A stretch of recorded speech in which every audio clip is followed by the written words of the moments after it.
Hi everyone, I hope you've had a really good start to April. April's usually a bit of a funny month because we've got Easter now in the middle of it, so we've got some short weeks coming up, but hopefully you've got some great plans for this quarter and that you've really started well in the first week. This month the theme is around marketing. And I want to read you a quote first from a book called They Ask You Answer by Marcus Sheridan. Why? Because there's a really interesting statistic that if you're not aware of, you should be. And just to read from the book, he says, multiple recent studies have shown one specific eye-popping statistic. Today, on average, 70% of the buying decision is made before a prospect talks to the company. Think about that for a minute. 70% of people, on average, are making buying decisions without talking to you or someone in your sales team. And these studies were done both B2C and B2B. In fact, the early ones were more B2B. So it is fairly representative of what is actually happening. So if 70% of people are making a buying decision before they talk to you, how are they making that decision? What are they basing it on? And that's where our marketing comes into play. And it's really interesting because quite often when times get tough, the first thing that gets cut is marketing. Quite often the focus is on we need more sales, so we'll get more salespeople.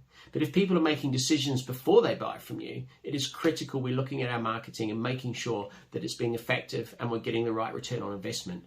Seth Godin, in his book, This Is Marketing, really interesting book, talks about two different types of marketing.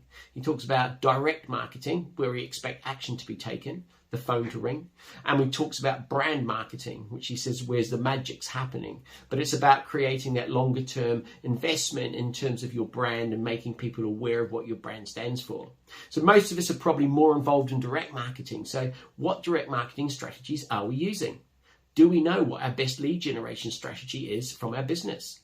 Is it Facebook? Is it pay-per-click through to our website? Maybe we're using other advertising medium in journals or exhibitions or other strategies. And we'll develop some of these over the course of the month.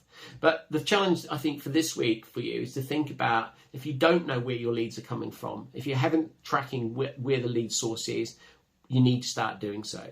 And you need to start thinking about what is my marketing messaging saying? Look at your website. If a client or prospect lands on your website, what is it they're going to see? Because if 70% are making the decision to buy, it may be from your website.